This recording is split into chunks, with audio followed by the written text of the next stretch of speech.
Sekarang Halo, kita akan lanjut topik kuliah kita mengenai apa? Nutrisi pada hewan penderita kanker. Ya. Nah, mungkin kanker ini sesuatu yang baru buat kalian. Saya nggak tahu ya, apakah kalian sudah dapat topik mengenai kanker tadi di mata kuliah lain, tadi patologi atau di mana, saya nggak tahu. Ya. Atau di patologi umum mengenai kanker. Tapi anyway, kanker ini merupakan apa? Dia merupakan penyakit yang bisa dikatakan penyakit dia mematikan. Ya. Kanker ini penyakit diam-diam tapi mematikan. Ada apa dengan kanker? Ya. Dia salah satu penyebab utama kematian pada anjing dan kucing. Dan dia menyebabkan kematiannya secara diam-diam. Itu. Ya. Jadi apa penyebab kematian secara diam-diam. Saya coba cari di YouTube mengenai kuliah nutrition dan cancer pada kedokteran hewan tuh praktis tidak ada. Coba aja Anda cek, Anda search di YouTube apa mengenai pembahasan mengenai kanker dan pada hewan dan penanganan nutrisionalnya saya rasa saya sih belum menemukan ya, saya sudah search. Kebanyakan pada manusia. Pada manusia memang banyak apa tata laksana penanganan kanker paru-paru pada manusia banyak. Tapi pada hewan tidak banyak. Nah, nanti rencananya video kuliah ini akan saya upload di YouTube untuk memperkaya kasanah kedokteran hewan. Ya, itu. Kalian juga nanti harus apa? Harus belajar juga karena ini unik bidang ini hanya khusus pada kita ya, hanya khusus pada kedokteran hewan. Ya, jadi kalau kita kembali ke topik tadi, ada apa dengan kanker? Kenapa kanker? Ya, kita tahu. Oh ya, bagi yang berbuka puasa silakan sambil kuliah ini Anda bisa berbuka, bisa ngopi, bisa makan jajan ya, silakan ya, makan takjil segala macam silakan. Ya, bagi yang berbuka. Ya. Jadi dia cancer ini asal tidak peringkat pertama atau kedua ya, di mana dia kasusnya itu sekitar 18% dari kasus-kasus pada hewan ya. Sekitar 18% dari kasus-kasus pada hewan ya. Nah, kalau terkait seks pada hewan betina ini cenderung terserang kanker lebih dibanding jantan. Nah, ini ada apa dengan betina? Coba pada manusia, lebih banyak yang mana yang kena kanker? Pria atau wanita? Coba perhatikan baik-baik. Ada yang punya data? Ada yang pernah baca? Pada manusia, mana yang lebih sering terkena kanker? Pria atau wanita?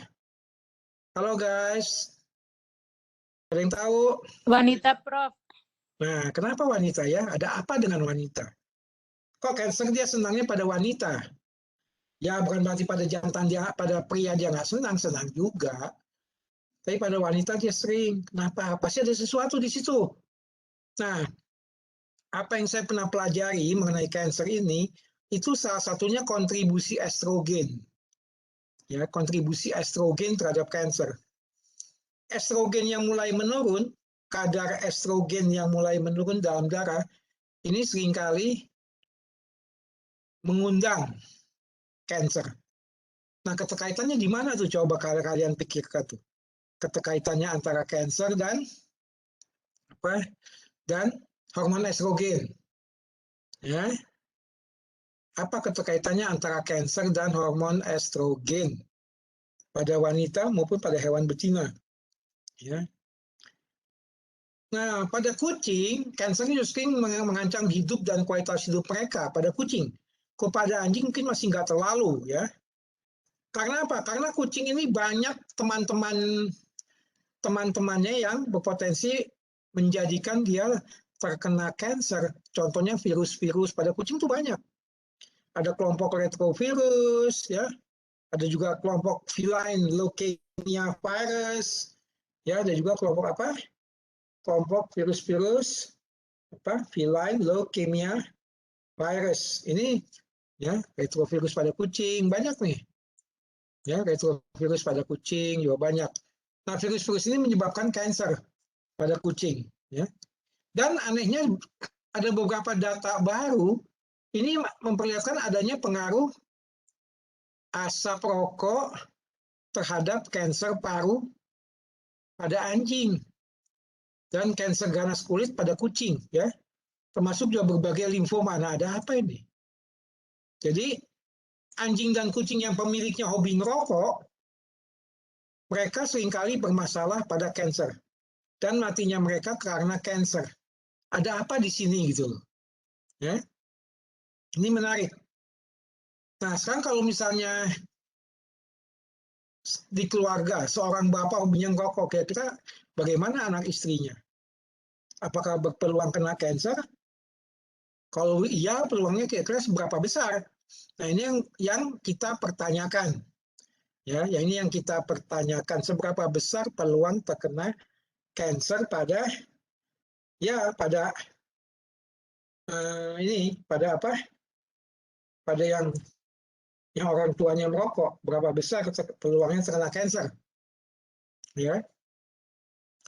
Nah, nutrisi, makanan, atau pakan ini bagian penting dalam perawatan penderita kanker pada manusia. Demikian juga pada hewan. Peranan nutrisi sangat penting karena nutrisi ini mengandung berbagai komponen yang katanya berkhasiat untuk menekan pertumbuhan kanker. Dan kebanyakan komponen-komponen ini berupa dari apa? Dari herbal. Ya, dari herbal, dari herbal. Permasalahannya bagaimana anjing, kucing, dan karnivora lainnya dikasih makanan herbal. Ini masalahnya. Ya. Bagaimana kucing dan anjing dan karnivora lain dikasih makanan herbal untuk penanganan kanker pada mereka. Karena mereka aslinya makanannya bukan herbal. Mereka makan daging. Ya.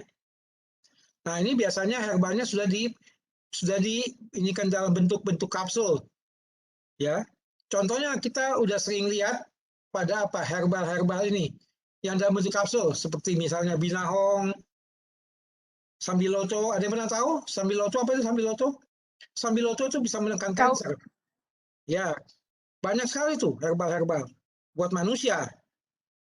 Yang buat hewan tunggu dulu. Apakah cocok kalau anjing Anda kena kanker dikasih sambiloto? Ya mungkin bisa. Ya, nanti kita akan sampai ke sana. Ya. Jadi kanker ini kepada manusia terapinya ya obat dokter ya, herbal biasanya dilakukan dengan dua itu pada manusia. Bagaimana pada kucing anjing kita akan lihat. Ya, itu. Nah, masalahnya penderita kanker ini pada manusia loh ya. Ini seringkali diikuti oleh perasaan tidak nyaman seperti mual, mulutnya terasa kering, diare, dan lain-lainnya yang tidak membuat nyaman. Atau mungkin pusing atau apa. Ya. Nah, pada hewan ini kita nggak tahu. Pada hewan kita tidak tahu ini. Apakah juga demikian? Dia merasa merasa ingin muntah, mual. Hewan kita tidak tahu. Kecuali sampai mereka memunculkan gejala itu. Memang mereka sering muntah, tapi nggak ada muntahannya, nah itu baru kita tahu, oh mungkin anjing ini mengalami nausea, ingin muntah. Tapi muntahannya nggak ada karena dia belum makan misalnya. Ya. Mulutnya terasa kering, ya mungkin ini kita bisa cek langsung pada hewan yang bersangkutan. Bagaimana mulut anjing itu tahu pada ini hidungnya, pada bagian hidungnya ya, Anda bisa cek itu. Ya. Jadi penderita keganasan ini, kanker ini seringkali bermasalah di hal seperti itu. Ya. Oke, ada satu pertanyaan nih, ada yang nanya nih, apa aja penyebab kanker pada hewan? Banyak. Ya. Ada apa? Ada yang nanya, ingin bertanya penyebab kanker pada hewan atau hewan yang kanker dapat menular ke manusia. Nah, ini belum ada bukti sih, kanker pada hewan bisa menular ke manusia, belum ada bukti. Tapi anyway, kalau Anda nanti sudah praktek dokter hewan, Anda menangani hewan, itu usahakan pakai sarung tangan. Meskipun kelihatan hewannya sehat, ceria, ya, usahakan pakai sarung tangan.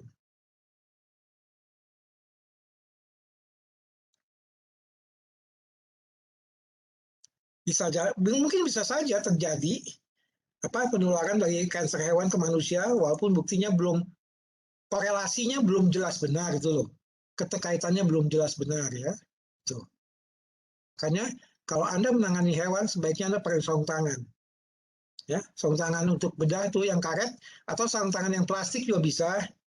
Ya, usahakan Anda jangan kontak langsung kulit Anda dengan hewan. Ya, itu. Nah, cancer juga seringkali menyebabkan komplikasi nutritional complication, ya, komplikasi nutrisional. Apa nih komplikasi nutrisional? Banyak, lemahnya sistem pertahanan, ya, lemah sistem pertahanan tubuh, dan anoreksia, nggak mau makan, ya ini dampak-dampak cancer. Ya. Pada hewan juga sama. Hewan seringkali dia tidak mau makan pada saat dia menderita cancer. Ya. Manusia juga iya. Apakah ada mungkin di antara kalian yang punya saudara, mungkin om atau tante atau saudara yang kena cancer? Coba perhatikan. Ya, apa rasanya dia? Apa ya perasaan yang dia rasakan? Ya, itu. Makanya ini cancer ini benar-benar satu permasalahan loh, yang sampai sekarang jawabannya belum bisa tuntas. Ya. Bagian juga kekurusan akibat cancer itu berbeda dengan kekurusan akibat akibat kelaparan. Ya, kekurusan akibat cancer berbeda dengan kekurusan akibat non cancer. Ya, dia berbeda. Nah, di mana perbedaannya? Ya? Kita bisa lihat nanti perbedaannya di mana. Ya, kurus kelaparan sama kurus cancer itu berbeda. Ya? Dan kalau kurus karena cancer biasanya kurusnya terus melaju kurus. Kalau kelaparan masih bisa diantisipasi oleh tubuh. Ya, tubuh bisa menyeimbangkan kembali biasanya. Tapi kalau cancer terus kurus sampai tinggal tulang belulang tuh, kalau kena cancer, ya, karena memang benar-benar habis, dagingnya habis, lemaknya juga habis, ya. Jadi bisa-bisa seperti tengkorak hidup tuh, kalau kena cancer, kekurusan akibat cancer. Ya. Apa itu cancer? Nah, kalau kita perhatikan kembali definisi sel normal ini harusnya definisi ya, bukan definisi nih, sorry. Ya, ini harusnya definisi. Ya. Jika kita kembali ke definisi sel normal, itu pertumbuhan sel normal itu sangat dikendalikan oleh keseimbangan antara pemicu pertumbuhan dan penahan pertumbuhan. Jadi sel normal itu dia bisa tumbuh sesuai porsinya.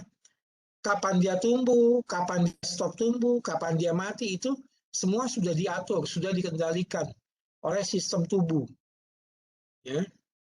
Artinya pada sel normal itu kalau dia bertumbuh, dia berbiak, itu terjadi apabila dibutuhkan. Misalnya Anda pernah kena luka, nah baru nanti setelah kemudian ada sel-sel baru yang tumbuh. Karena memang tubuh membutuhkan itu. Nah, sel-sel normal itu juga dia berdiferensiasi dengan baik, ya. Diferensiasi sel normal selama pertumbuhan sangat terkendali dan tertata baik. Dan proliferasi juga bisa terhenti jika tidak diperlukan lagi setelah waktu.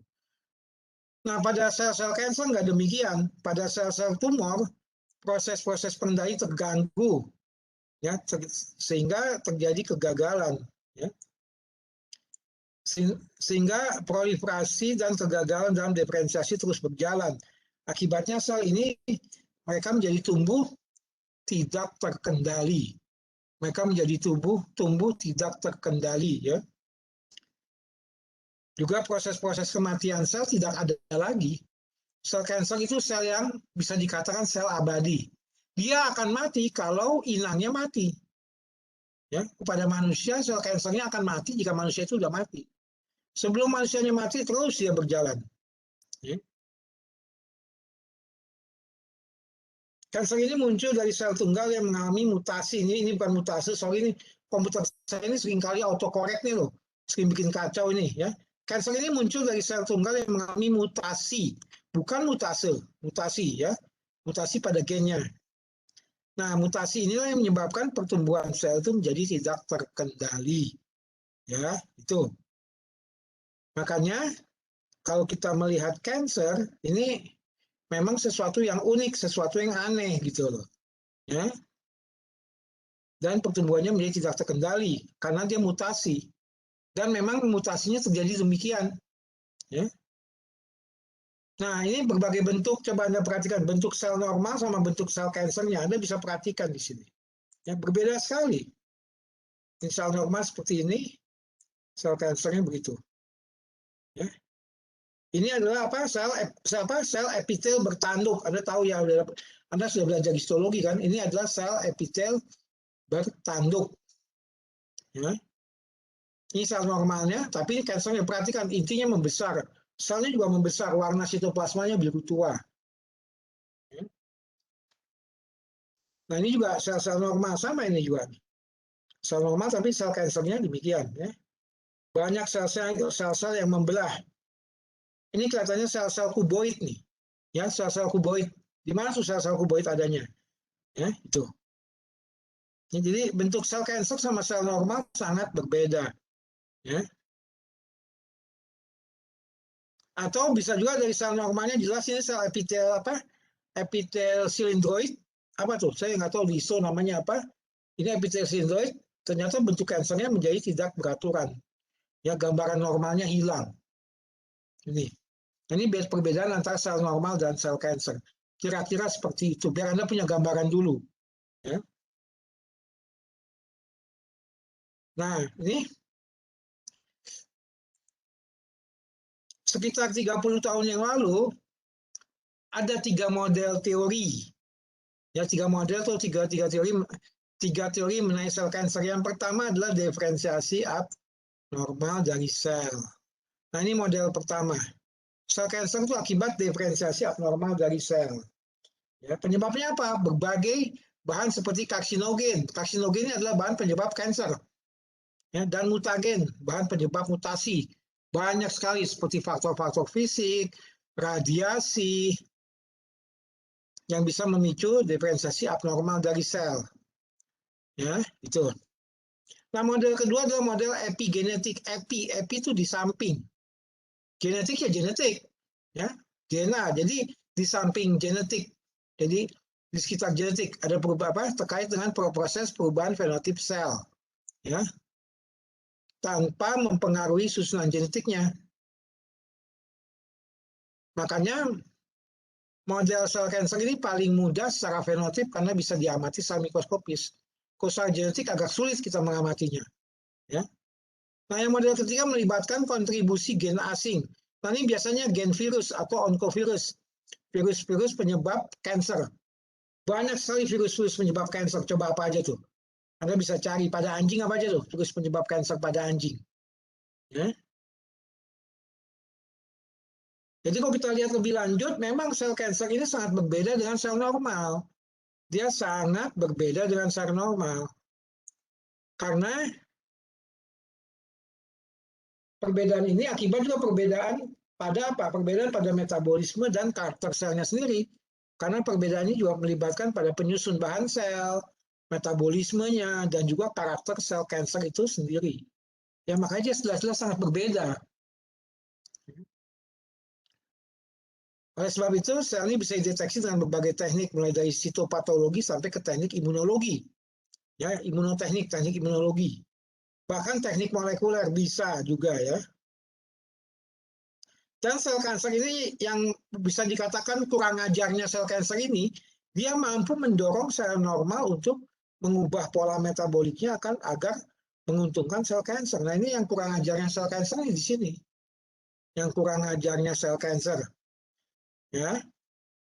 Jadi dia mampu menggiring sel normal untuk mengubah pola metaboliknya agar menguntungkan buat sel kanser. Pola metabolisme dalam sel hewan dan manusia itu sudah tetap, sudah fix. Nah, hanya sel kanser ini yang bisa mengutak-atik pola metabolisme sel-sel normal. Sehingga digiring sedemikian, sehingga hasil produk metabolismenya menguntungkan sel kanker. Nah ini yang kan saya katakan sel kanker ini kurang ajar sekali gitu. Ya, dia memang begitu. Ya. Jadi seperti saya katakan, onkogen apa? Onkogen ini gen penyebab kanker. Onko ini kanker.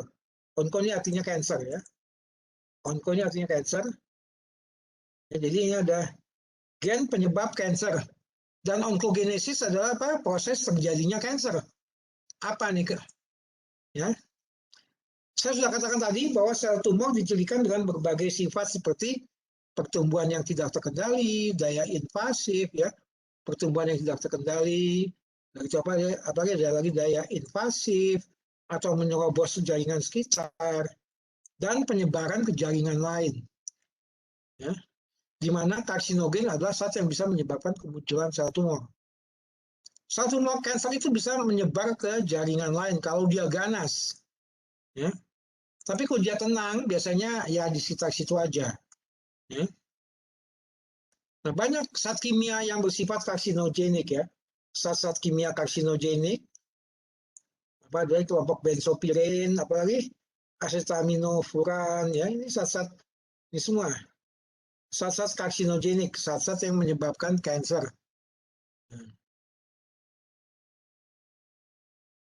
Senyawa-senyawa ini memang mereka bersifat karsinogen, tapi ada juga yang bersifat karsinogen setelah mengalami metabolisme.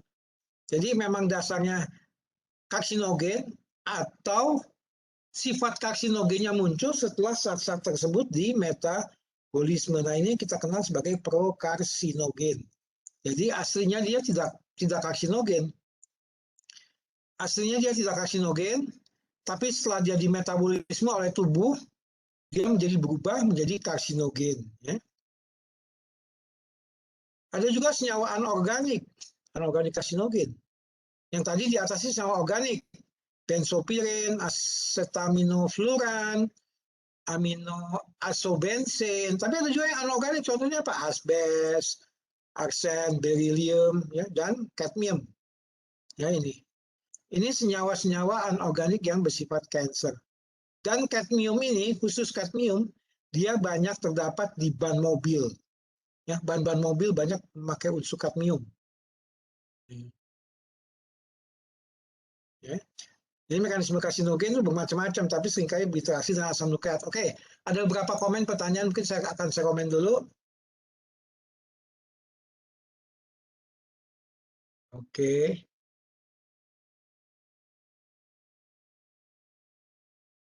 Nah, oke.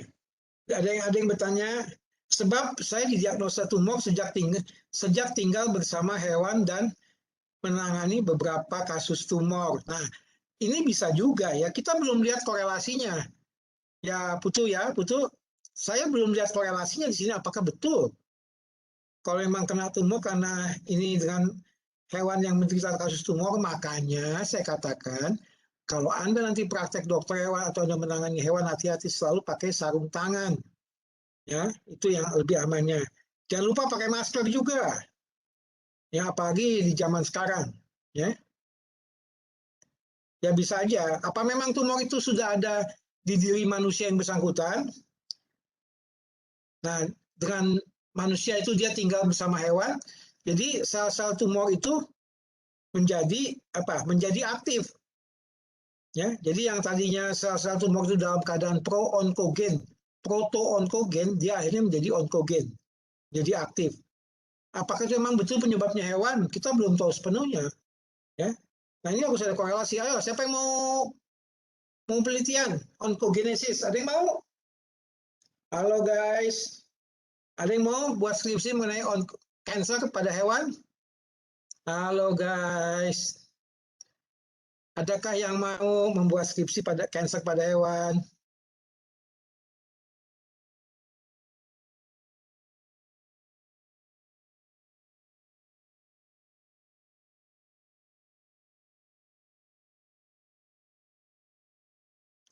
Apakah makan merupakan salah satu faktor penyebab kanker pada hewan? Nah ini pakan apa dulu? Pakan apa dulu? Ya, kok pakan alami biasanya sih tidak ya. Karena hewan ini sudah banyak, ini pertanyaan siapa nih? Oh, Umi, pertanyaan dari Umi. Umi bertanya apakah pakan kali ya merupakan salah satu faktor penyebab kanker pada hewan. Kalau pakan itu alami, setahu saya tidak. Ya. Nah, kadang-kadang pada pakan hewan itu kan sudah dibuat oleh manusia, di packing dengan kaleng. Nah, yang kita khawatirkan kalengnya ini justru karsinogen. Apalagi kalau pabriknya asal-asalan pembuatnya. Kalau Umi, itu yang saya bisa jelaskan dari jawaban pertanyaan kamu, Mi. Iya, terima kasih, Prof. Ya, jadi saya belum berani bilang bahwa pakan-pakan hewan kalengan itu penyebab kanker. Saya belum berani bilang, walau memang ada beberapa fakta yang memang mengarah ke sana. Tapi itu secara statistik belum kuat gitu korelasinya, ya. Itu, ya, Umi.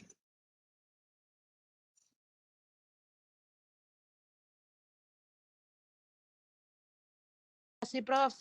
Ya, oke. Juga nih Putu juga kasih komen bagus Putu ya. Pada manusia ini penyebab kanker bisa macam-macam. Salah satunya apa? Salah satunya makanan-makanan fast food. Tahu ya makanan fast food, makanan saji cepat. Ya, Anda sudah tahu lah itu ya, tanpa harus mengatakan jenis makanannya atau produknya Anda sudah tahu. Nah, makanan-makanan saji cepat ini dia memang dimasak dengan minyak yang sangat tinggi, di mana minyak gorengnya akhirnya mengalami perubahan kimiawi yang kita kenal sebagai bentuk trans. Dari bentuk cis menjadi bentuk trans. Nah, asam-asam lemak trans inilah yang diduga kuat sebagai penyebab kanker. Ya. Ya, belum lagi zat-zat pengawet. Makanya banyak, kita belum bisa tentukan, manusia aja belum jelas penyebabnya. Apalagi hewan. Nah, untuk soal hewan, siapa yang berkompeten ya dokter hewan? Makanya, cobalah kita mengarah kepada hal yang satu ini. Ya. Coba ayo ada yang mau buat skripsi mengenai kanker. Ini menarik nih. Kanker pada kucing. Ya, sekitar Denpasar lah. Coba cek. Banyak nih. Ya. Ya, jadi itu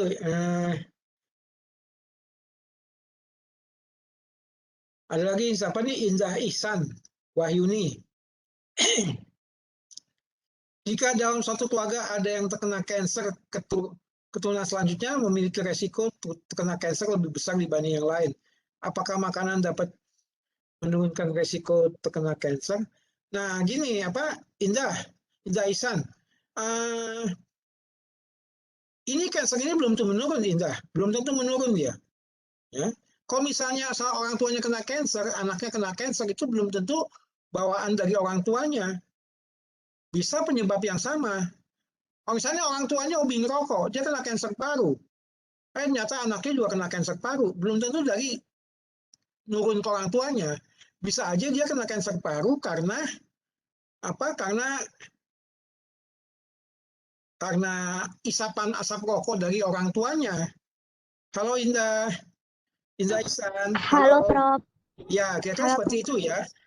Jadi kalau diturunkan langsung, saya belum pernah baca tuh Indah, jujur aja. Ya.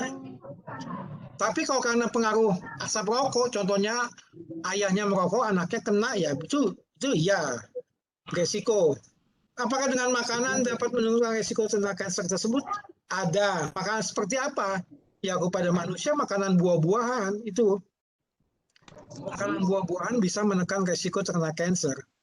Sayur-sayuran, tapi buah-buahan lebih baik menurut saya ya. Banyak memang zat-zat aktif pada buah-buahan seperti antioksidan itu yang memang juga bisa menekan resiko terkena kanker. Nanti mungkin di belakang. Ya, saya akan coba bahas di belakang. Moga-moga ini keburu nanti. Ya.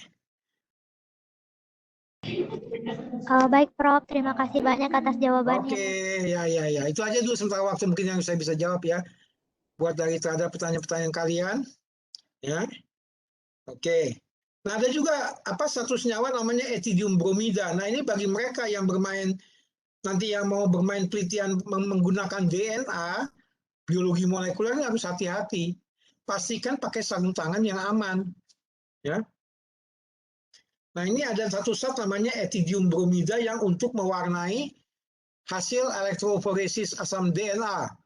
Ini biasa banyak dipakai di teknik biologi molekuler. Ya. Makanya Anda kalau Anda penelitian di biologi molekuler, pastikan Anda pakai masker dan pakai sarung tangan, walaupun nggak ada corona. Seandainya coronanya sudah lewat, sudah berlalu, sudah tinggal catatan sejarah, tetap kalau Anda bermain penelitian di teknik biologi molekuler, ini pastikan Anda menggunakan masker dan sarung tangan.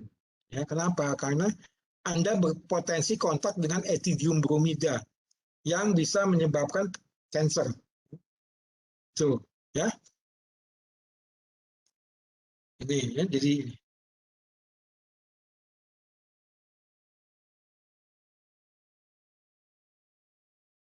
Nah, konstruksi asam nukleat ini unik ya. Struktur dan konstruksi asam nukleat ini unik.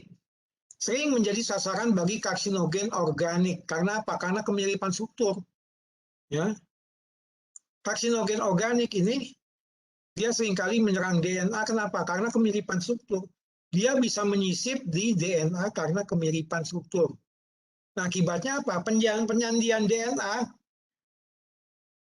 DNA ini menjadi salah dan berpeluang menghasilkan onkoprotein. Onkoprotein adalah protein-protein penyebab kanker. Ya. Nah, makanya ini kembali pada makanan yang kita makan biasanya. Ya. Makanan-makanan yang banyak pengawet itu emang enak, jujur aja. Guys, saya juga senang makan makanan kalengan, saya senang itu. Ya, tapi dia banyak pengawet dan itu beresiko. Ya. Makanya itu makan itu memang paling back to basic kalau menurut saya itu yang terbaik. Ya, makanan back to basic, kembali pada basic, pada makanan ini. Oh ya, oke, yang mau taraweh silakan ya. Silakan tinggalkan ini juga boleh. Atau kalau Anda masih mau stay tune juga oke gitu ya, bagi yang mau taraweh. Saya persilakan aja. Ya, meninggalkan ini atau stay tune juga boleh. Ya. Nah, onkoprotein ini memang apa? Dia sifatnya unik. Onkoprotein ini tidak mengenal mekanisme penghambatan dan dia terus bekerja memicu proses penggandaan. Penggandaan apa? Penggandaan sel. Dia nggak mengenal mekanisme penghambatan seperti pada sel normal. Jadi dia terus tetap memperbanyak diri. Ya. Dan dia memicu proses penggandaan. Penggandaan sel kanker. Ya. Juga dia tidak mengenal apa? Dia tidak mengenal mekanisme regulasi dalam sel dan bekerjanya ngawur. Ya. Bekerjanya sesuka dia. Yang penting perbanyak.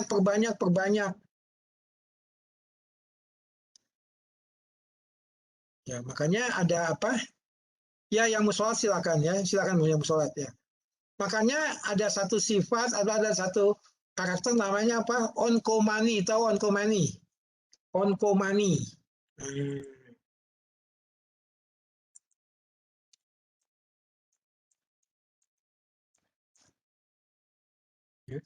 Ada satu sifat namanya onkomani. Nah, ini adalah sifat orang yang duit terus, nggak mengenal istirahat, nggak mengenal apa, nggak mengenal istirahat, nggak mengenal capek, yang penting duit. Nah, itu namanya onkomani. Ya. Jadi apa? Cancer uang. Ya, cancer uang. Oh, dia onkomani. Pantas saja kayak gitu. Kerjanya pergi kerja jam 4 pagi, pulangnya jam 2 pagi. Ya, dia onkomani soalnya. Ya. Janganlah kita seperti itu ya. Gak bagus. Apalagi nanti kalau kalian punya keluarga, punya anak, janganlah begitu. Ya. Hidup ini udah ada ini kok, sudah ada porsinya masing-masing. Tapi bukan berarti kalian malas, enggak. Ya. Ya, jadi itu, ya. Jadi oke, kita kembali, onkoprotein ini tidak mengenal mekanisme regulasi. Dia tidak mengenal mekanisme regulasi sehingga dia kerjanya asal-asalan. Ya. Dia kerjanya ngawur. Kenapa? Akibat penyisipan asam nukleat asing, ya. Ini biasanya asam nukleat asing yang dari onkovirus, ya, dari virus penyebab kanker, ya. Nah, pada manusia ada satu bakteri namanya apa? Helicobacter pylori. Ini bakteri tapi menyebabkan karsinoma lambung, kanker lambung yang ganas pada manusia. Ini bakteri unik, satu-satunya bakteri penyebab kanker ganas yang dalam bentuk karsinoma, kanker epitel lambung pada manusia. Ini satu-satunya bakteri ini unik. Nah, pada hewan banyak. Ada Helicobacter felis, ada Helicobacter canis, tapi belum terbukti dia menyebabkan kanker lambung pada hewan. Pada hewan juga ada Helicobacter. Itu apa? Ada yang Helicobacter felis, Helicobacter canis. Ya, tapi mereka belum terbukti menyebabkan kanker pada lambung hewan. Ya. Nah, kanker ini dia perlu diakses, ya, akses klinis terhadap penderita kanker.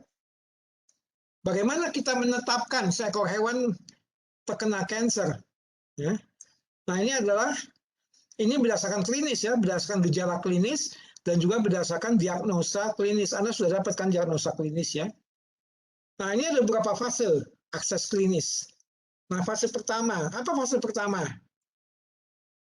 Tidak jelas secara klinis atau yang kita kenal sebagai preclinical silent. Tidak jelas. Jadi sepi gitu loh. Klinisnya sepi, nggak kelihatan. Ya. Silent. Gejala klinis tidak tampak secara organoleptik. Nah, ini penting dalam diagnosa klinik. Saya nggak tahu Anda sudah dapat diagnosa klinik sampai ke sini atau belum. Saya nggak tahu. Ya. Apakah Anda sudah dapat diagnosa klinik sampai ke level seperti ini atau belum, saya nggak tahu. Ya. Tapi walaupun demikian, yang kita cermati tingkah lakunya, telah terjadi perubahan sesuatu seperti tingkah laku. Ya itulah, nanti anjing itu seringnya mau muntah, tapi muntahnya nggak ada apa-apanya gitu loh. Nggak ada muntahan, cuma dia selalu sering bungkuk, mau muntah.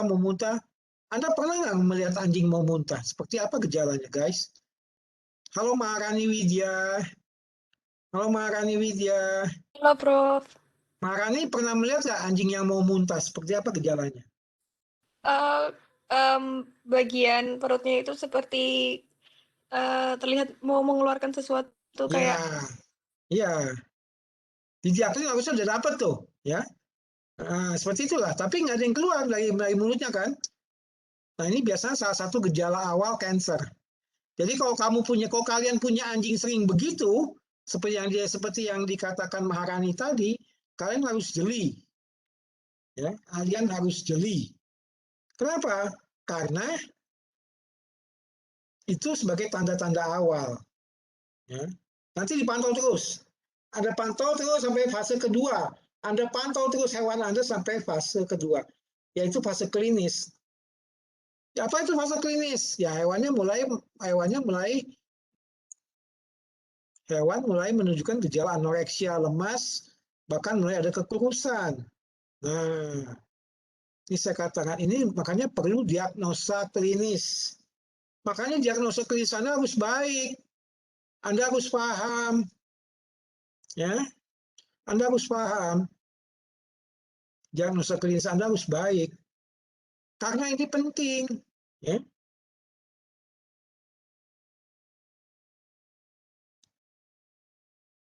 Nah, biasanya di fase kedua ini hewan ini dia sudah hewan di fase kedua ini dia sudah mengalami kemo dan terapi radiasi, dan biasanya dia sudah diterapi. Karena dari fase pertama si dokter hewan sudah bisa menetapkan, wah, ini jangan-jangan ada kanker nih Mbak, Ibu, Bapak, anjing Bapak, Ibu atau Mbak kena kanker. Nah, ini hasil ronsennya aja seperti ini misalnya. Dokter hewan harus paham itu, ya. Coba ya saya kasih ini dulu misalnya. Saya kasih obat anti kanker, doxorubicin. Ya. Ada yang tahu obat-obat anti kanker apa aja, guys? Ada yang tahu obat-obat anti kanker apa aja?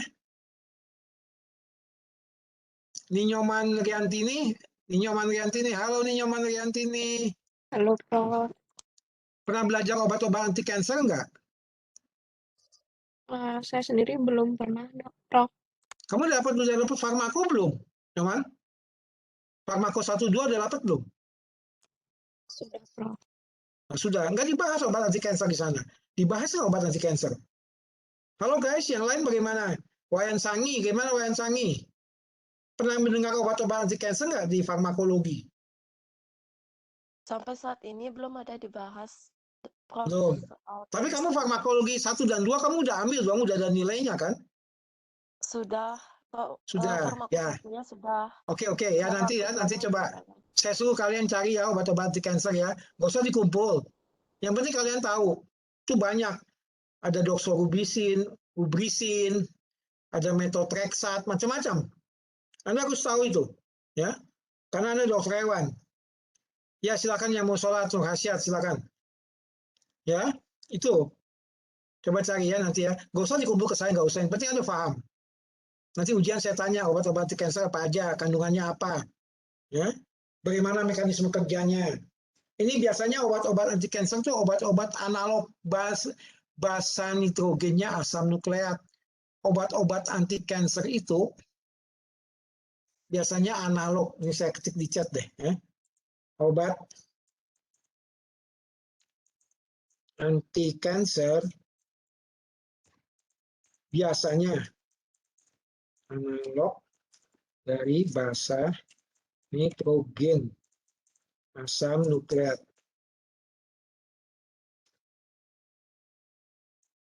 Ya. Jadi obat-obat anti kanker itu biasanya analog dari basa nitrogen asam nukleat.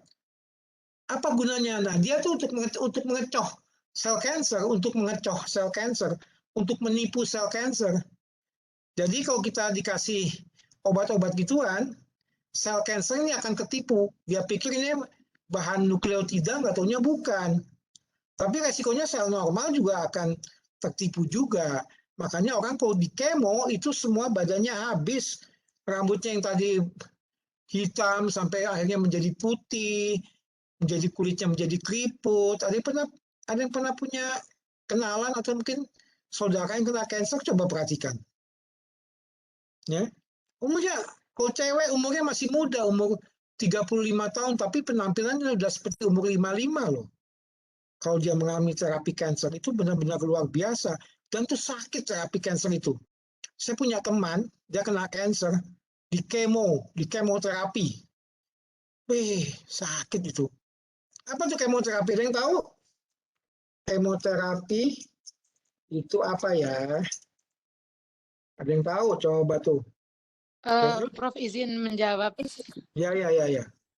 Kalau nggak salah, kemoterapi itu memasukkan obat-obat secara perlahan gitu loh, dok. Ya, ya teknisnya itu Umi. Memasukkan obat secara perlahan. Tapi artinya sendiri apa? Kemo itu apa? Kemo kan kamu udah tahu kemo. Apa? Terapi pasti kan udah tahu lah ya. Kemo apa kemo? Kemo itu kimia. Jadi itu kait dengan bahan-bahan kimia. Tapi bahan-bahan kimia seperti apa? Itu. Ya. Nggak semua bahan kimia sebagai kemoterapi. Tapi kemoterapi pastinya bahan kimia. Tidak semua bahan kimia itu sebagai bahan kemoterapi. Tapi bahan kemoterapi pasti bahan kimia gitu. Ya. Gitu. Perawatan penyakit. Apa bedanya dengan penggunaan zat kimia untuk perawatan penyakit sakit kepala atau diabetes mellitus? Di mana bedanya? Ya, Yanti ini ada yang tahu di mana bedanya? Penggunaan obat-obatan untuk diabetes sama bedanya penggunaan obat-obatan untuk kanker, di mana bedanya? Kan sama-sama penggunaan zat kimia untuk perawatan penyakit juga. Ada nggak bedanya? Oke lah, sambil jalan cari ya. Nah, itu pertanyaan saya ada 2. Pertama apa? Obat-obat anti kanker. Kedua apa itu kemoterapi. Ya. Ada juga yang namanya apa? Imunoterapi. Terapi menggunakan sistem imun. Nah, imunoterapi ini biasanya terkait dengan pemicuan sistem imun, pemicuan sistem kekebalan. Ya. Ini biasanya pakai interferon, pakai antibodi, pakai interferon. Ya.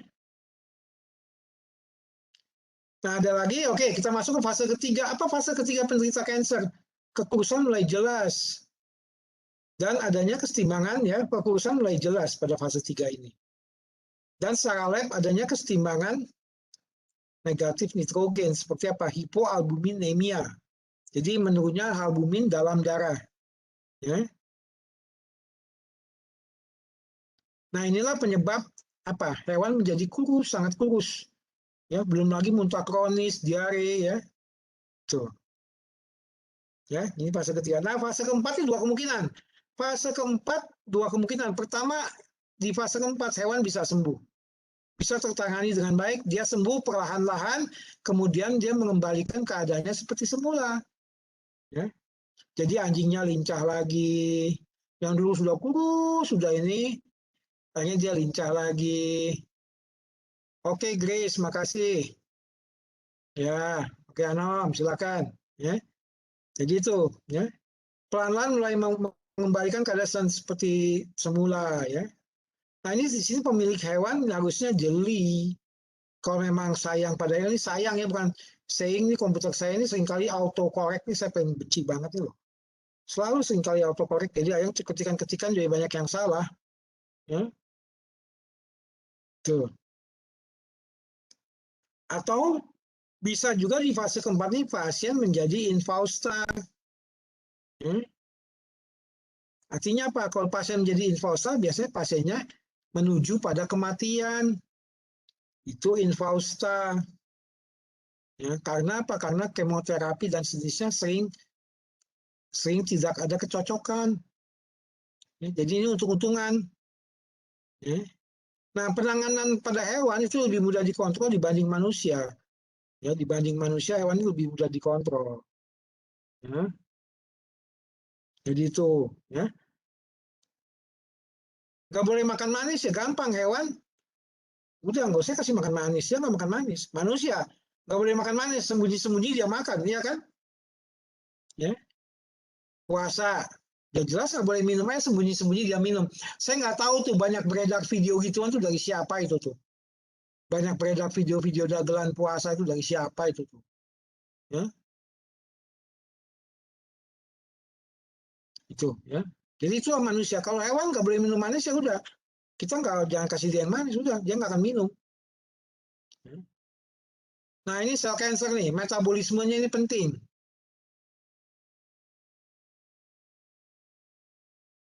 Oke, ada pertanyaan tadi dari siapa nih? Apakah bisa terjadi resistensi terhadap obat anti cancer? Oh, dari si Putu Arya Duta. Bisa aja tuh, bisa terjadi, ya, bisa terjadi resistensi terhadap obat anti cancer. Kenapa? Berarti sel kansernya belajar menangani obat itu. Awalnya mungkin dia mati dengan obat anti cancer, tapi kemudian dia belajar. Oh, ini obatnya begini. Ingat loh, sel tuh pintar belajar loh. Makanya kamu kok nggak pintar belajar, kamu kalah sama sel kamu. Sel tuh pintar belajar loh, kecil-kecil kayak gitu. Dia belajar, apalagi sel kanker. Ya. Ya, dari obat sitostatik ya. Obat sitostatik juga itu obat kanker. Ya. Jadi banyak. Makanya Anda coba carilah obat-obat kanker. Anda lengkapi sendiri pengetahuan Anda kalau memang Anda senang dengan ilmu kedokteran hewan. Karena di manusia ini masalah kanker sudah jauh sekali. Kita di hewan belum apa-apa. Ya, ya oke, Grace ya. Obat kanker itu sitostatik. Sito to sel, statik itu apa? Statik itu diam. Jadi mendiamkan sel, artinya mencegah sel untuk tidak tumbuh. Ya, tapi obatnya beracun. Memang beracun karena dia merupakan analog basa nitrogen asam nukleat. Ya, coba nanti carilah obat-obat kanker, prinsip kerja obat-obat kanker ya, bagaimana aja. Itu untuk melengkapi pengetahuan Anda. Ya.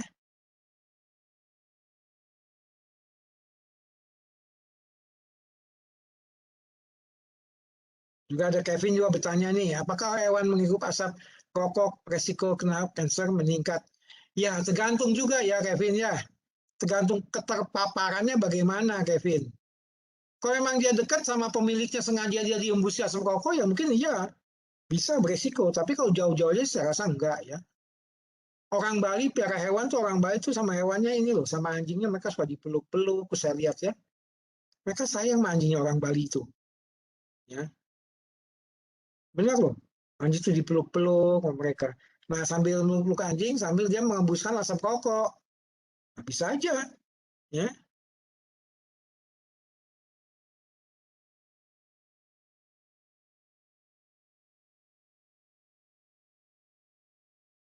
apakah ini ada dua pertanyaan nih, siapa nih? Si Brigita. Apakah hewan terkena kanker menjalani kemoterapi juga? Ya, pastinya begitu Brigita. Harus di kemoterapi. Nah, makanya kalian harus paham obat-obat anti kanker. Kalau kalian nanti akan praktek dokter hewan, jangan sampai nggak paham nanti ya. Halo Brigita Vincentia. Halo Brigita. Halo, Prof. Ya, betul Brigita. Hewan yang kena kanker harus di kemo juga. Nah, kamu sebagai dokter hewan nanti kalau praktek, pasti kan kamu tahu kemo mana yang cocok buat tumor tertentu ya. Nah, itu makanya kenapa kalian saya suruh cari obat-obat kanker biar kalian paham. Ya, biar kalian paham. Juga nih apa sih ya jadi pasti kan kalian paham juga obat-obat kanker, maka saya suruh cari ya. Rindar juga nih, si Rindar nih, mengapa obat anti kanker belum ada yang bersifat spesifik atau sudah ada, kalau belum kenapa ya Prof? Ya iya, karena kankernya sendiri itu berasal dari berbagai macam sel, beragam sel, dan dia pertumbuhannya nggak menentu. Dia pertumbuhannya cepat, tapi dia nggak menentu. Bagaimana sifat genetiknya, bagaimana ini belum semua ini kanker terbuka, Rindar. Belum semua kanker itu terkuat istilahnya. Belum semua karakter sel-sel kanker terkuat. Makanya obat-obatannya juga masih belum ada yang spesifik. Paling-paling yang umum seperti saya katakan tadi, obat-obat analog basa nitrogen asam nukleat seperti doxorubicin ya, dan macam-macam. Methotrexate itu ya. Seperti itu ya. Jadi itu ya. Jadi memang belum ada karena sifat kanker ini kita belum tahu. Makanya kalian harus ya belajar lebih lanjut mengenai sel kanker. Ke depan ini kanker akan lebih besar selain pada manusia, hewan juga akan banyak. Jangan sampai nanti kalau ada menghadapi klien bawa hewan dengan benjolan besar, kalian bingung nangannya gimana. Ya. Kalau harus dibedah ya bedah. Kalau emang harus diangkat ya angkat. Tapi sebelum mengangkat sel pastikan dulu Anda tahu ini sel kankernya ganas atau tidak. Kalau sel kankernya ganas diangkat di satu tempat, dia akan muncul di tempat lain. Itu masalahnya. Ya. Kalau sel kanker ini ganas, kamu angkat di satu tempat, dia akan muncul di tempat lain. Itu masalahnya. Ya. Bagaimana membedakan sel ganas atau tidak, sel kanker ganas atau tidak? Ya tentunya kok cuma palpasi nggak bisa. Itu harus dengan bantuan ronsen atau USG paling enggak. Ya. Harus dilihat tuh bagaimana tuh sifat-sifat sel kanker kalau dia di ronsen atau di USG. Halo guys, ada yang udah dapat ronsen belum? Ini angkatan kalian nih udah ada yang dapat kuliah ronsen belum? Atau USG atau kuliah namanya imaging, teknik pencitraan. Sudah Ini elektif. Ya. Elektif. Coba tanya dosennya tuh, gimana caranya membaca USG atau ronsen dari hasil ronsen dari sel kanker. Kanker yang di dalam tubuh ya, misalnya kanker yang di liver, yang di mana paru-paru, baca selnya gimana? Coba tanya saya. Tapi jangan bilang disuruh Pak Iwan ya, nanti dosennya marah ke saya. Ya, Prof. Ya. Tanya dia bilang, kata Pak Iwan, kata Prof Iwan jangan, dia dosennya marah ke saya. Tanpa tanya. Kalian ngambil elektif apa? Elektif apa ini? Hewan kesayangan atau apa? alat diagnostik, Prof. Alatnya apalagi itu? Ya tanya dosennya ya. Paling bocah tuh yang ngajar tuh. Bocah yang ngajar ya. Atau Pak Niko tuh. Krisna, Dok. Pak Krisna. Ya, Iya. tanya beliau. Ya. Bagaimana membaca hasil ronsen. Atau kalau sudah dapat kuliah ronsen, ya tanya sama dosen ronsen tuh. Mungkin Pak Agung Oke tuh. Dokter Agung Oke. Dokter Niko mungkin tuh. Ya. Ini kritikal soal kanker ini. Karena dia ini satu yang benar-benar berbeda. Ini kankernya penyakit yang ngeyel gitu loh. Nggak gampang diobatinya nggak gampang. Beda dengan penyakit-penyakit tipe kolesterol, dikasih ini juga mungkin sembuh dia. Ya, kolesterolnya turun. Dikasih glibenamid juga turun obat kolesterol. Kalau hiperkolesterol. Tapi kalau yang satu ini benar-benar bandel gitu. Ya. Nanti Anda belajar sendiri lah, lengkapi sendiri ilmu Anda ya dengan kanker. Carilah e-book kanker banyak tuh. Cari di pdfdrive.com e-book gratisan mengenai kanker pada pet, pada hewan. Ya. Small animal onkologi, banyak itu, coba cari deh. Pelajari itu, baca itu. Emang kebanyakan bahasa Inggris sih, sorry aja yang bahasa Indonesia mungkin belum banyak. Kita juga dosen-dosen untuk menulis buku-buku mengenai kanker hewan yang berbahasa Indonesia, itu. Ini saya nyusun slide aja, saya udah mumet nih. Tapi nggak apa-apa, saya susun yang penting anak-anak saya dapat yang terbaik. Ya. Dan nanti ini juga saya akan upload kemana? Saya akan upload ke YouTube, biar juga banyak orang yang mendengar mengenai ini. Ya. Oke, ya. Jadi itu, ya itu sel cancer. Nah, sel cancer ini kenapa dia jadi begitu bandel? Itu pertanyaan sekarang. Kenapa sel cancer ini begitu bandel? Nah, dia punya sifat metabolisme yang sudah berbeda dengan sel normal. Itu yang membuat dia bandel. Ya. Nah, Warburg sekitar 30 tahun yang lalu, mungkin lebih dong, nggak 30 dong. Sampai 2000, mungkin sekitar 60 tahun yang lalu. Warburg sudah mengamati ya, adanya penggunaan glukosa yang sangat cepat.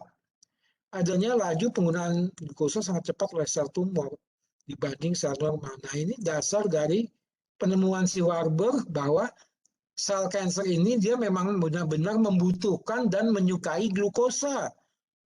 Sel kanker ini benar-benar membutuhkan dan menyukai glukosa. Makanya pada manusia, itu kalau ada kena kanker, itu nggak boleh makan dan minuman yang manis. Kalau makan dan minuman yang manis, si kanker akan semakin happy-happy dia. Ya. Pada manusia nggak boleh makan minum yang manis. Coba aja kamu cari di internet. Hubungan antara rasa manis dan kanker pada manusia, coba cari di Google. Ya. Nah, laju penggunaan glukosa yang sangat cepat ini yang kita kenal sebagai apa? Sebagai efek Warburg. Ya. Nah, penggunaan glukosa yang sangat cepat ini, dia tidak menghasilkan CO2 dan H2O seperti yang kita kuliah di metabolisme di biokimia 2 dulu. Enggak. Tapi produknya asam laktat. Kok bisa gitu? Ya. Produknya asam laktat. What's wrong di sini? Ada apa di sini? Kenapa glukosa yang dipakai begitu cepat itu menghasilkan produk asam laktat? Nah, ini salah satunya disebabkan karena sel kanker ini begitu butuh akan energi. Dia begitu butuh akan energi. Jadi dia yang penting dapat energi secepatnya dulu. Maupun energinya dalam bentuk apa, yang penting dapat energi secepatnya dulu. Nah, kalau metabolisme glukosa ini di biokimia, kalau sampai CO2 dan H2O, itu energi yang dihasilkan memang banyak, tapi prosesnya agak lambat. Proses pembentukan asam laktat ini cepat, energi yang dihasilkan walaupun sedikit. Coba aja kalau Anda olahraga, lari atau jogging atau goes jauh, pasti asam laktat Anda tinggi di darah. Ya. Nah, kenapa laju penggunaan glukosa ini sangat cepat? Itu pada kanker. Kenapa? Untuk apa cepatnya laju glukosa ini? Apakah kehilangan kontrol atau mencegah apoptosis? Nah, ini masih pertanyaan sampai sekarang. Kenapa penggunaan glukosa yang cepat ini untuk apa? Apakah takut kehabisan, atau apakah kehilangan kontrol, atau untuk mencegah proses apoptosis?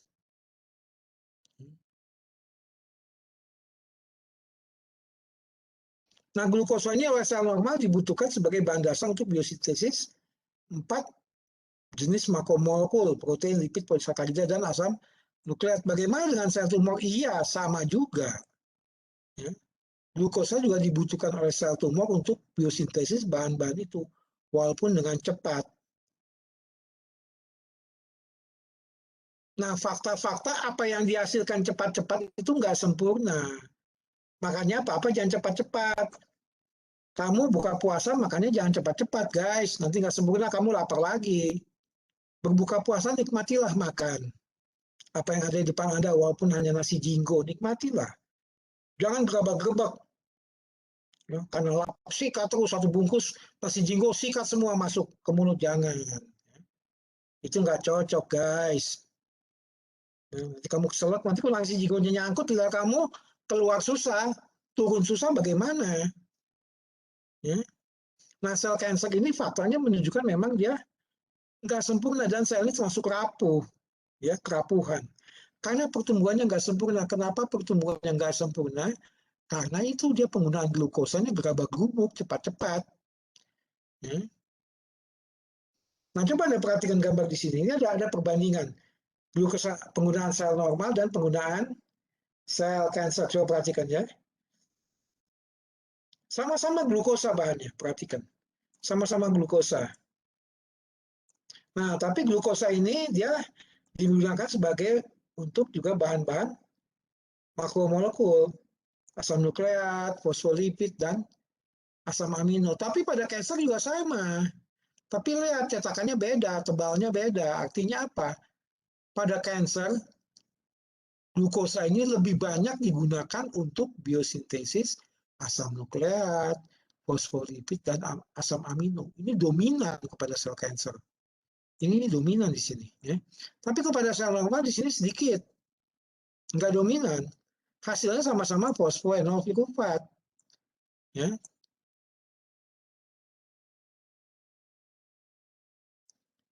Nah, di sini ada namanya protein M2PK. M2PK ini yang mengkonversi fosfoenolfirufat menjadi pirufat. Nah, ini pirufat inilah yang akhirnya menjadi laktat kepada sel normal. Dalam kita keadaan olahraga butuh energi cepat yang menjadi laktat. Ya. Tapi kalau pada sel tumor ini protein M2PK ini benar-benar meningkat jumlahnya jadi banyak dia dan tidak terkendali. Ya. Hasil akhirnya juga sama-sama laktat. Tapi laktatnya juga masih disumbang dari glutamin. Glutamin ini masih menyumbangkan laktat ke sini. Sedangkan pada sel normal nggak ada ya. Dia masih menyumbangkan laktat ke sini dari asam aminoglutamin. Pada sel normal kontribusi glutamin terhadap laktat itu tidak ada. Perhatikan ya, itu yang saya biru-birukan itu beda-bedanya. Halo guys, paham nggak di sini guys? Halo Nur Intan. Apakah Anda paham? Halo Ayan Sangi. Halo Umi Reston. Prof. Prof. Ya, paham kan nih yang saya omongkan nih, yang saya kasih tanda-tanda itu? Ya. Ini dasar metabolisme sel kanker. Pola dasarnya sama, tapi dia dibuat terburu-buru dan untuk komponen-komponen tertentu dibuat lebih banyak. Ya. Asam nukleatnya lebih banyak dibuat pada sel kanker. Karena dia butuh membelah lagi. Juga fosfolipidnya juga lebih banyak untuk komponen membrannya. Juga asam amino juga lebih banyak. Karena dia nanti untuk kebutuhan protein-protein sel kanker. Ya, tuh. Ya, nah ini proses efek Warburg ini merupakan efek dasar dari proses metabolisme pada sel kanker. Nah ini ya, perhatikan. Pada sel normal ini reaktif sedikit. Dan dari glukosa langsung ke pirufat, nggak melalui laktat dulu. Langsung jadi asetil-CoA, langsung dioksidasi. Ya, perhatikan, coba saya kasih tanda juga. Ya, jadi dari glukosa langsung ke pirufat, dan langsung ke asetil-CoA, seperti yang Anda pernah pelajari di biokimia dulu. Metabolisme karbohidrat. Ya. Dan kemudian langsung dioksidasi, menghasilkan ATP. Ini pada sel normal. Tapi pada sel kanker, perhatikan lain. Pirufat ini diubah menjadi laktat. Ya. Dan laktat ini akan masuk ke sirkulasi. Inilah yang membuat si penderita merasa mual, merasa nggak nyaman. Laktat ini tidak masuk ke mitokondria, dia tidak ke mitokondria, enggak dia. Dia langsung masuk ke peredaran darah, kemudian diambil juga oleh hati. Ya. Di hati, oleh hati dia diubah kembali jadi glukosa yang kemudian masuk lagi ke sel kanker. Terus ini bersiklus. Ini satu siklus metabolisme pada sel kanker. Ya. Nah, tingginya laktat dalam darah inilah penyebab adanya rasa mual pada manusia. Pada hewan, saya yakin semodel. Cuma bagaimana mengakses rasa mual pada hewan. Seperti saya katakan tadi, ya mungkin hewan itu tampangnya mau muntah, perutnya berusaha menekan sesuatu supaya keluar, tapi tidak ada muntahan karena memang dia belum makan. Atau dia memang anoreksia, nggak mau makan. Ya, itu. Paham guys? Halo guys. Bingung? Paham? Bingung? Nggak tahu? Nah ini juga sama nih metabolisme sel kanker. Perhatikan. Ada 4 jaringan penting yang berkontribusi. Ada jaringan lemak, hati, otot, dan sel kanker. Ini ada 4 jaringan. Apa kontribusi 4 jaringan ini? Kita lihat nanti. Ya. Normal di hati dulu. Normal di hati ini seperti ini. Ya. Perubahan laktat pirufat jadi glukosa. Ini normal terjadi pada hati. Ya. Yang sel lingkari biru ini. Nah, ini normal terjadi pada organ hati. Ya. Nah, di sel kanker diapakan? Nah, glukosanya diambil langsung diubah menjadi laktat. Udah. Kemudian laktat dia masuk ke darah, masuk ke hati, diubah lagi jadi glukosa. Terus yang muter di sini. Perhatikan. Ini sel kanker ini kurang ajar. Dia memanfaatkan fungsi organ hati. Ya. Nah, juga dia mengambil jaringan asam lemak. Dari mana asam lemak diambil? Free fatty acid dari jaringan lemak. Dari jaringan adiposa dia juga mengambil lemak di situ. Ya. Dan dia mengambil protein dari sel yang kaya protein, contohnya sel otot. Ya, dia ngambil sumber energi dari 3 jaringan utama. Jaringan lemak, lever, dan otot. Itu sel tumor. Dia ngambil bahan makanan dari 3 jaringan utama, dan jaringan inilah yang membuat sel ini semakin cepat bertumbuh. Ya, itu.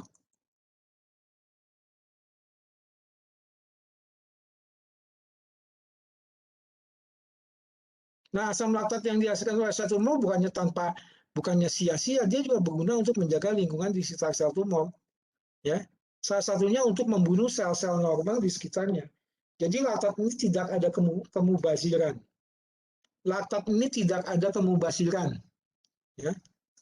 Karena apa? Dia berguna untuk menjaga lingkungan di sekitar sel tumor dan untuk membunuh sel-sel normal di sekitarnya. Sehingga sel-sel normal ini mungkin akan berubah di sel tumor juga. Ya. Nah, glukosa ini oleh sel tumor juga dia dominan untuk biosintesis asam nukleat. Asam nukleat fosfolipid ya. Jadi dia untuk biosintesis makromolekul ya, sebagai pembangun komponen sel yang baru. Ya. Sebagai pembangun komponen sel yang baru.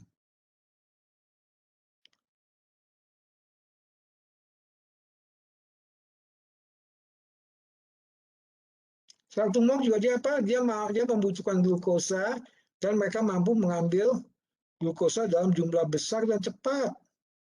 Ya, ini dia. Ini hebatnya sel tumor ini. Ya. Dan kecepatannya kira-kira 200 kali kecepatan sel normal dalam mengambil glukosa. Makanya sel normal kalah dan akhirnya mati. Itu. Ya. Jadi sangat berbeda dengan glikolisis pada sel normal yang menghasilkan CO2 dan H2O dengan ATP-nya sekitar berapa? 36 ATP. Tapi kalau glukosa itu menjadi asam laktat hanya 2 ATP yang dihasilkan, jauh sekali. 1:18. Nah, di sini gambar di samping ini kita memperlihatkan bagaimana kekurusan bisa terjadi. Kenapa? Karena protein ini yang diambil oleh sel tumor. Protein dari otot ini diambil oleh sel tumor. Sehingga si hewan dan manusia itu menjadi kurus. Ya. Protein ini diambil oleh sel tumor. Ya. Tuh. Jadi ini kekurusan ini terjadi akibat protein diambil oleh sel tumor. Ya. Nah, ini proteinnya diambil oleh sel tumor dalam bentuk asam aminoglutamin. Ya. Jadi protein ini asam aminoglutaminnya diambil oleh sel tumor, digunakan untuk sintesis protein sel tumor. Protein yang tidak bisa mengerem pertumbuhan sel tumor. Ya. Jadi protein-protein yang dihasilkan sel tumor ini tidak bisa menghambat pertumbuhan sel tumor. Ya, itu. Nah, di sel kanker juga ada 2 asam amino penting, yaitu apa? Yang pertama asam amino arginin, ini esensial untuk anjing dan kucing dan pada hewan umumnya. Ya, agen ini. Agen ini esensial untuk anjing, kucing, dan hewan pada umumnya. Juga asam aminoglutamin yang memelihara kesehatan saluran cerna. Nah, asam amino ini pun juga dibutuhkan oleh sel tumor.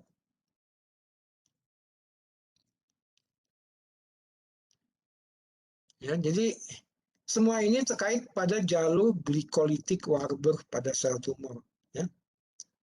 Jadi menjadi dasar pemahaman akan metabolisme sel kanker yang juga menjadi lebih kompleks di keberlanjutannya. Ya. Makanya karakter biokimiawi kita menjadi dasar dalam pengendalian sel tumor secara nutrisional. Makanya nutrisi apa yang kita sarankan diberikan pada hewan-hewan penderita kanker. Ya.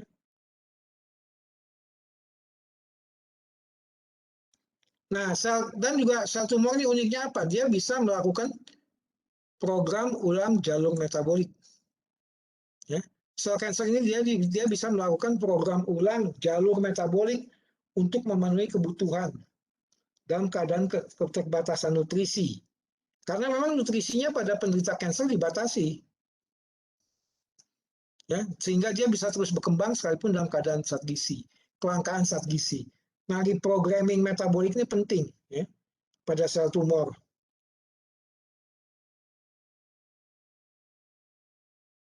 Dia prinsipnya ambil zat-zat gizi dari inang jika diperlukan.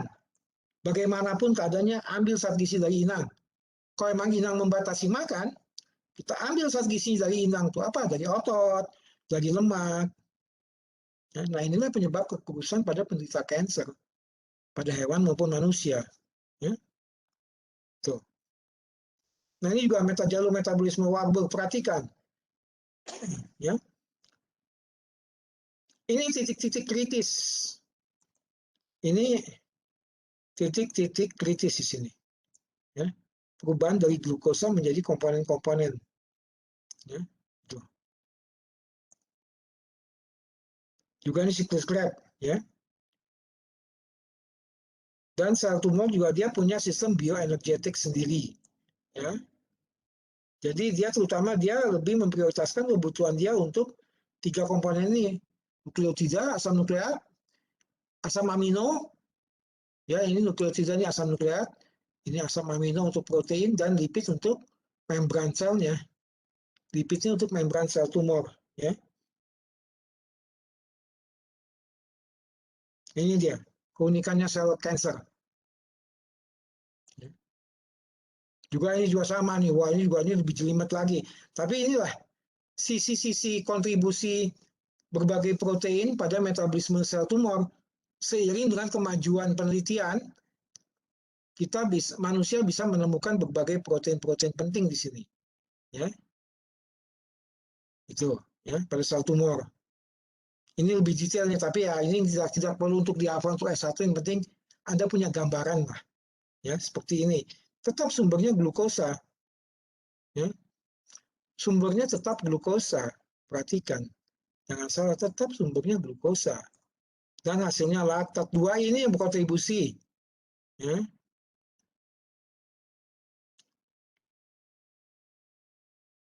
Siklus Krebs apa gunanya? Ya, siklus Krebs ini sebagai penghasil energi alternatif pada sel tumor jika memang dibutuhkan energi dalam jumlah besar. Ya. Tapi jangan salah, glutamat di sini yang dia manfaatkan. Perhatikan, glutamat. Ya.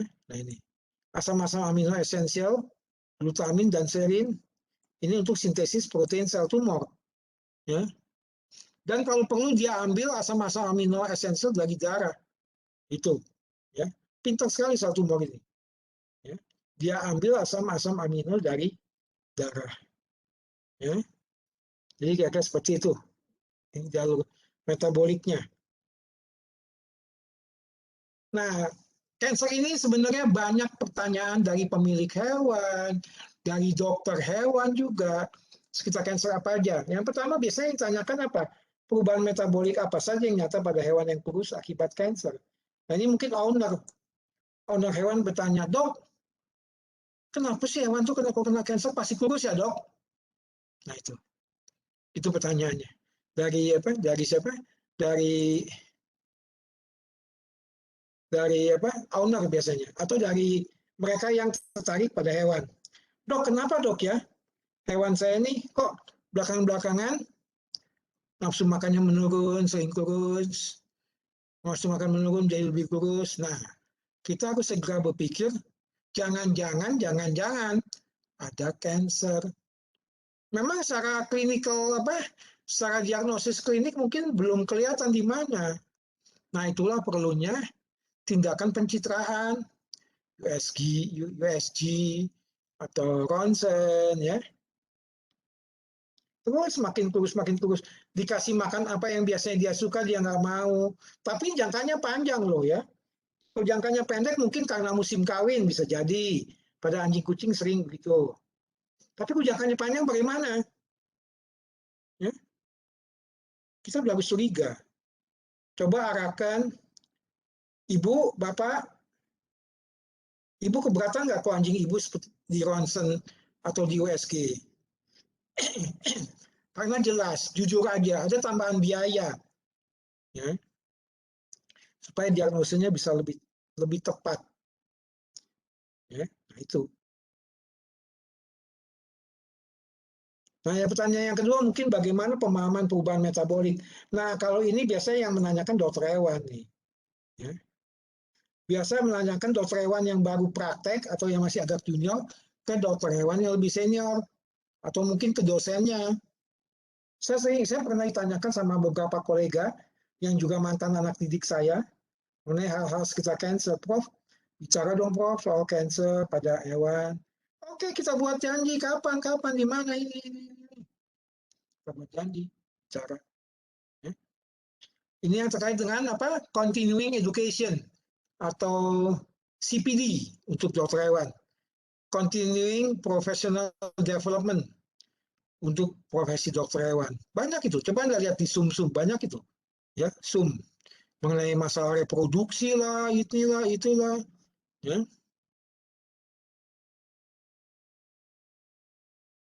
Nah, kalau ternyata hewan saya terpaksa harus dioperasi, dibedah, bagaimana kebutuhan energinya? Ya. Dan berapa banyak dong si hewan kita yang dikasih makan? Orang barat biasa jeli dia terhadap energi. Kita mungkin nggak terlalu. Ya. Orang-orang barat dia jeli terhadap energi. Karena soal energi itu jujur aja. Soal biaya juga. Biaya beli makanan, biaya kasih makan. Itu soal energi. Apakah ada data mengenai efikasi? Apa efikasi? Ada yang tahu efikasi? Halo guys, ada yang tahu efikasi? Apa itu efikasi? Efikasi vaksin. Biasanya memang ini untuk vaksin, tapi ya buat ilmu gizi juga bisa. Apa itu efikasi? Coba cari ya guys ya. Halo guys, halo Afif. Izin menjawab Prof. Ya, apa? Silakan Poli. Efikasi itu kemanjuran atau keampuhan suatu obat. Kemanjuran, ya. Kamu harus bisa bedakan dengan efektivitas. Apa efektivitas? Efektivitas sama efikasi sering terbalik nih, atau sering disalah pahamkan. Ya, tadi coba cari lebih lanjut ya. Dalam kaitannya dengan ilmu gizi apa efikasi? Nah itu. Dengan obat ya, tadi dikatakan oleh si Poli kemanjuran, oke, saya setuju. Tapi selain terkait dengan ilmu gizi apa? Nah itu ya. Apakah nutriennya manjur, gizinya manjur misalnya? Ya. Nah, tungguin herbal jenis apa kok ada herbal? Herbal mana efektif melawan kanker? Coba perhatikan, kalau kita lihat sekarang itu di berbagai medsos, Instagram, Facebook, itu sering dijual herbal-herbal katanya menekan gula darah, menekan kolesterol, bisa melawan kanker juga mungkin. Ya seperti apa? Setahu saya biasanya herbal-herbal yang punya daya antioksidan tinggi biasanya ya. Jadi herbal-herbal yang kaya dengan flavonoid dan senyawa polifenol itu biasanya recommended melawan kanker. Atau tekan makan gula, minum gula. Anjing sedang senang makan dan minum yang manis. Jadi ya jelasnya, jadi jelas penderita kanker ini dia mengalami penyesuaian metabolik zat-zat gizi yang utama. Jadi adanya apa? Adanya disesuaikan. karena adanya sel cancer. Ya.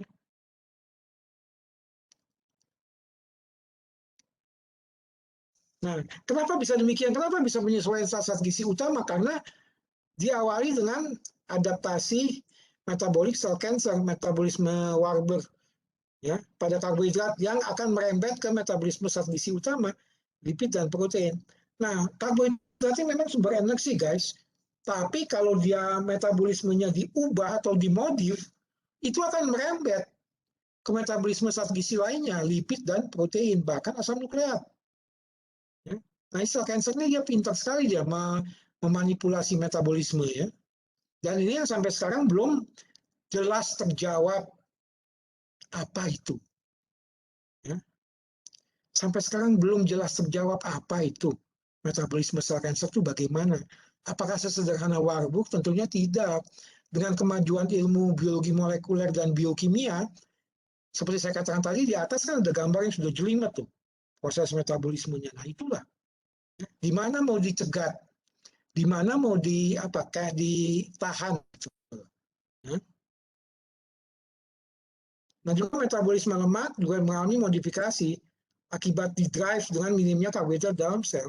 Jadi kalau karbohidrat dalam sel itu menurun, lemak akan dimobilisasi sebagai sumber energi. Ya. Lemak akan dimobilisasi atau di-drive sebagai sumber energi. Ya. Makanya ini penderita kanker pada manusia dia dilarang konsumsi yang manis-manis. Ya. Lebih baik konsumsi yang pahit. Memang nggak enak. Kita dulunya sering manis kan. Sekarang kita harus mengkonsumsi yang pahit. Ada masanya kita mengkonsumsi yang manis, apalagi sampai berlebihan, dan akan ada masanya juga kita akan mengkonsumsi yang pahit-pahit. Itu loh. Itu masalahnya. Ya. Juga modifikasi metabolisme protein terjadi pada asam-asam aminoglutamin. Ya. Ya, karena apa? Karena ya sel cancer juga memanfaatkan asam-asam aminoglutamin untuk perkembangan dia. Ya. Walaupun asam aminoaginin esensial pada hewan dan mampu merangsang blastogenesis limfosit, makanya asam aminoaginin juga sama sel cancer diambil buat dia. Ya. Tuh, ya. Ya mungkin nggak lama lagi ini masih ada dua atau 3 slide lagi, udah itu selesai kok, ya. Oke, dasar-dasar pendekatan nutrisional pada cancer itu bagaimana sih sebenarnya? Ya. Banyak komponen nutrisional memang bertanggung jawab terhadap pengendalian laju pengembangan sel cancer, ya, yang menahan perkembangan sel cancer. Biasanya apa? Aktivitas antioksidan dari koenzim Q10 juga berperan penting terkait dengan peningkatan waktu survival. Jadi peningkatan waktu hidup, peningkatan rentang hidup dari penderita kanker atau keganasan. Koenzim Q10. Apa itu koenzim Q10? Coba cari itu, guys. Halo guys, halo Wafik. Pernah dengar koenzim Q10? Apa tuh khasiatnya, Wafik? Cari ya nanti ya. Ya, cari nanti ya Wafik ya. Apa nih khasiat antioksidan dari koenzim Q10? Ya.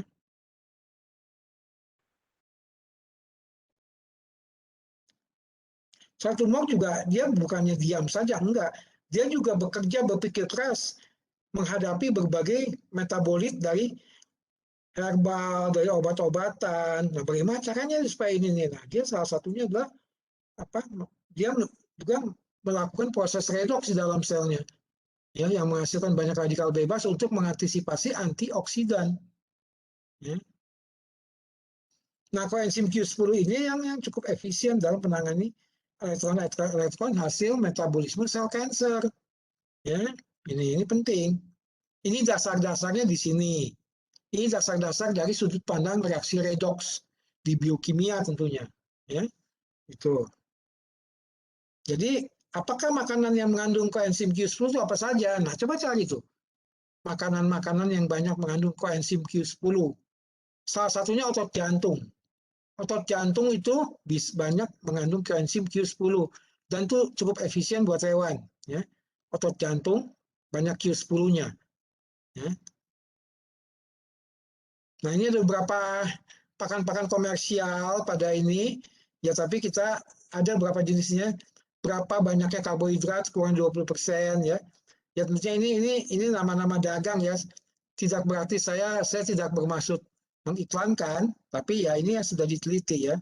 Jadi seperti ini ya. Ini saya coret aja ya.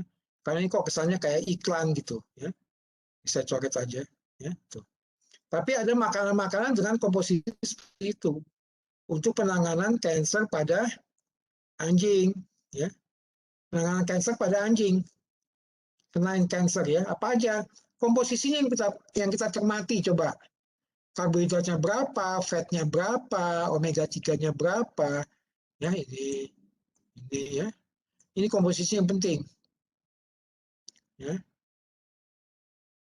Pada pakan kering ini, pada pakan basah juga hampir sama. Ya, ini juga pada pakan basah ya. Itu. Ya. Jadi itu yang apa? Saya baca juga pada kucing juga sama. Feline cancer apa aja. Ya. Feline cancer juga sama ini seperti ini juga. Dan ini juga seperti ini saya coret juga ini. Bukannya saya menjadi apa? Menjadi representatifnya mereka, enggak. Saya bukan penjual apa pet food ini. Ya, cuma ini saya ngambil dari buku textbook aja. Ya, itu. Ya. Jadi saya coret juga, artinya saya bukan sebagai apa? Sebagai penjual pet food ini, tapi kita lihat komposisinya pada kucing bagaimana, perhatikan ya fatnya. So, justru kucing fatnya betul lebih cukup tinggi dibanding anjing ya. Coba Anda perhatikan kedua tabel ini ya. Ini kira-kira makanan yang direkomendasikan untuk penderita kanker pada anjing kucing. Pada hewan lain bagaimana ya, kita harus mencari juga tentunya ya. Dasar-dasar pendekatannya apa? Ya, pemberian pakan pada penderita kanker tujuannya untuk memperbaiki apa rentang dan kualitas hidup. Ini tujuannya untuk memperbaiki rentang dan kualitas hidup, makanya pendekatan nutrisional cancer tuh tujuannya itu, makanya dia berbeda, sangat berbeda dengan pendekatan nutrisional lainnya ya. Nah, dua tabel sebelumnya juga itu yang tabel di atas tadi ya, memperlihatkan pakan-pakan buatan, pakan-pakan jadi, pakan-pakan buatan yang direkomendasikan untuk penderita kanker pada anjing dan kucing. Ya.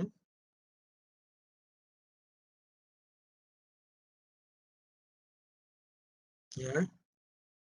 Biasanya kandungan protein diet tidak terlalu tinggi biasanya. Karena kandungan protein diet yang tinggi, maka proteinnya akan diambil oleh sel kanker, seperti yang saya katakan tadi. Ya, tapi kalori boleh tinggi. Kalori tinggi dari mana sumbernya? Nah, ini yang benar. Protein tidak terlalu tinggi, karbohidrat dibatasi, tapi kalori boleh tinggi. Dari mana sumber kalorinya? Ya dari fat, dari lemak. Ya.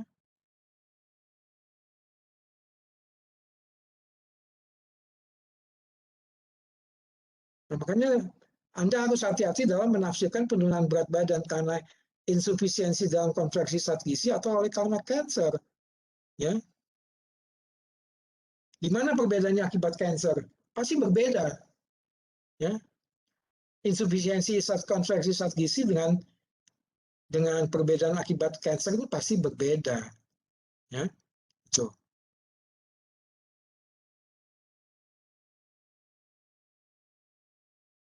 Pendekatan nutrisional juga sama apa? Prinsipnya apa? Bahwa kalori dan nutrisi dan bahan-bahan nutrisi yang penting itu mereka bertemu untuk memberikan yang terbaik pada hewan. Itu yang penting. Ya. Pertimbangan pemberian diet pada kanker.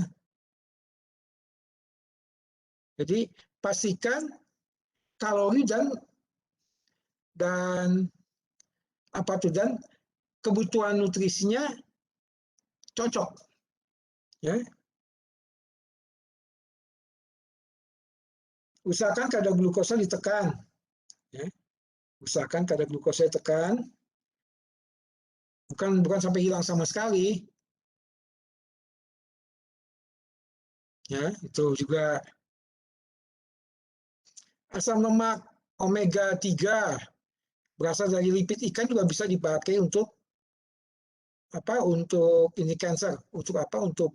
Untuk ya untuk survival penderita kanker, ya. Yang penting apa? Optimalisasi kebutuhan energi dari hewan-hewan. Ya. Nah, coba sekarang ini saya coba sekarang akan coba jawab beberapa pertanyaan.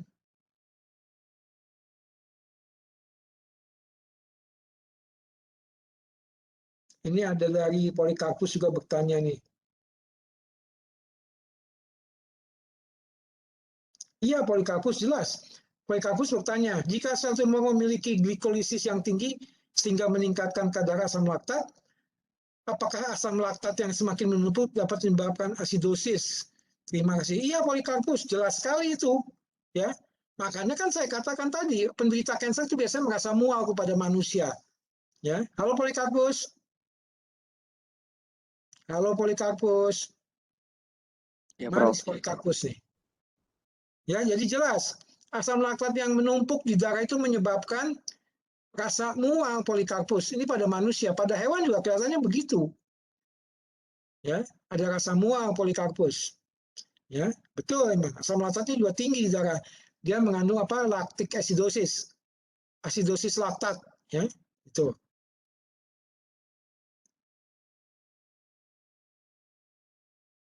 Baik, Prof. Ya. Prof, ada kalau misalnya sudah parah sekali, berarti selain kemoterapi juga harus ada treatment tambahan untuk Iya. menetralkan pH. Makanya infusnya apa? Itu kamu harus tahu Polikarpus. Nanti kamu akan tahu lah, ya. Itu terkait dengan terapi cairan. Penting itu. Ini yang jelas pH-nya asidosis laktat. Infusnya dikasih apa? Ya. Dikasih apa infusnya? Berarti infusnya dikasih yang larutan ber-pH netral atau sedikit alkalis, contohnya laktat ringer. Ya, dia kan sedikit alkalis tuh, laktat ringer. Ya. Itu Polikarpus. Nanti kamu akan belajar dari ilmu selanjutnya ya. Memang ilmu gizi klinis ini ilmunya udah tinggi. Ya, ini ilmunya emang sudah tinggi. Ini minimal persyaratannya internal 1, diagnosa klinik, biokimia 1-2, fisiologi 1-2, dan patologi umum itu prasyaratnya. Ini ilmunya sudah agak tinggi Polikarpus. Mata kuliah ini. Ya. Dan memang ini ditujukan buat mereka yang memang nanti mau praktek dokter hewan. Bukan yang menjadi pejabat di pegawai dinas, enggak, ngapain. Dia lebih baik belajar admin, magister manajemen. Ya, ini buat kalian yang nanti akan praktek dokter hewan. Saya bekali ilmu ini biar kalian tidak terlalu istilahnya tidak terlalu bingung nanti. Apa ya makanan buat ini ya? Saya sering tanya anak-anak PPDH, uji PPDH. Saya sering tanya, udah terkait soal makanan. Saya tanya, kamu dulu pernah ngambil mata kuliah gizi klinis nggak? Enggak, Prof. Nah, itu salahnya kamu di situ, aku bilang. Jadi pertanyaan saya kamu nggak bisa jawab. Ya, ini penting buat praktek dokter hewan. Ya.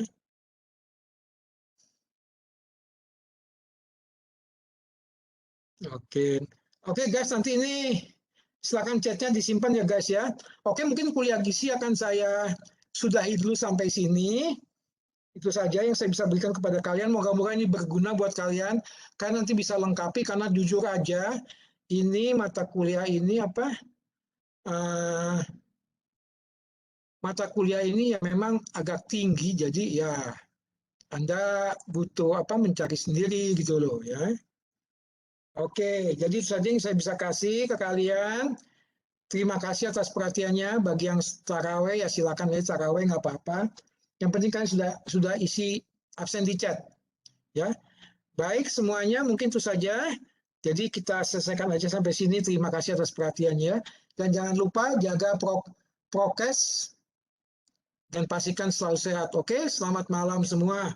Selamat berpuasa besoknya bagi yang berpuasa. Terima kasih, Prof. Oke Terima semua kasih, Pak. guys. Prof. Oke guys.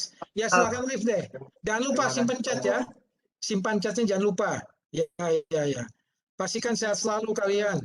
Ya. Oke. Ya silakan di live aja nggak apa-apa deh. Simpan chatnya. Saya akan live terakhir. Di chat itu ada absen kalian juga.